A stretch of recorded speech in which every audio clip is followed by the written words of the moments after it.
എനിക്ക് ഈ സ്റ്റാറ്റസ് ഒക്കെ ഇട്ടെ പട്ടി ഷോ കാണിക്കാൻ ഒട്ടും താല്പര്യം. ഞാൻ ഈ കാണിക്കുന്ന മൊത്തം പട്ടി ഷോ ആണെന്നോ? ആ ഞാൻ അങ്ങനെ ഉദ്ദേശിച്ചിട്ടല്ല ലച്ചു. മിക്ക ഭർത്താക്കന്മാർക്കും അവര് മാരീഡ് നാട്ടുകാരിക്കാൻ ഭയങ്കര ബുദ്ധിമുട്ടാന്നേ. എനിക്കൊരു ബുദ്ധിമുട്ടില്ല, എന്റെ ഭാര്യയല്ലടാ. ലച്ചു ഏതോ സീരിയസ് ആണ് വേല സെഞ്ചിട്ട് ഇരുക്കാമാ. ഞാൻ എടുത്തു കൊടുക്കുമ്പോ നീ പൊളിക്കാറില്ല. എന്താണ് അങ്ങനെ ഹാപ്പി ആയിട്ട് ഇരിക്കുന്നത് കാണുമ്പോഴേ ചില ആൾക്കാർക്ക് കുരുവൊക്കെ അങ്ങോട്ട് പൊട്ടും. നമ്മുടെ കാര്യങ്ങളൊക്കെ എന്തിനാ വെറുതെ നാട്ടുകാരെ അറിയിക്കുന്നത്? മോൻ ഇഷ്ടമില്ലാത്ത ഒന്നും മോൻ ചെയ്യണ്ട. 4 ഫോട്ടോ ഇടാം. പറഞ്ഞത് അവൻ അങ്ങനെ ഇങ്ങനെ ഒന്നും ഫോട്ടോസ് സ്റ്റാറ്റസ് ഇടാറില്ലെന്നാ. പൊന്നുമക്കൾ ആ ഫോൺ എടുത്ത് നോക്കിക്കേ. എന്തിന്? അല്ല അവന്റെ മാത്രമല്ല എന്റെലും കാണാനില്ലല്ലോ. എന്റെലും കാണാലോ. മനസ്സിലായില്ലേ? ചേച്ചിക്ക് മാത്രം കാണാൻ പറ്റുന്ന രീതിയിൽ വേറെ ആർക്കും കാണാൻ പറ്റൂല. നീ സ്റ്റാറ്റസ് ഇട്ടോ?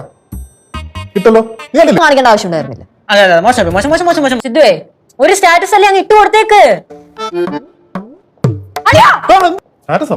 പുതിയ സ്റ്റാറ്റസ് ഇട്ടാ അവള്? ഓ നോക്കങ്ങോട്ട്. എനിക്ക് ഞാൻ മാത്രമേ ഉള്ളൂ, ഞാൻ എന്നും ഒറ്റയ്ക്കാണ്. കുടുംബജീവിതം എന്ന് പറഞ്ഞതേ ഒരു ഞാണന്മയ കളിയാണ്. എന്നാലും ഇത് ഇത്തിരി കൂടി പോയാ. ഒരു കൂടുതലുമില്ല.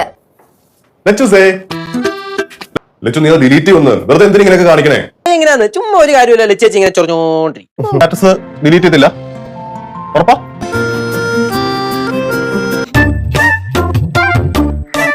സ്റ്റാറ്റസ് അളിയന്റെ സ്റ്റാറ്റസ് കണ്ടില്ലേ? ധാന ധാധീന ധാ ധാ ധാ ധാ ധാ ധാ ധാ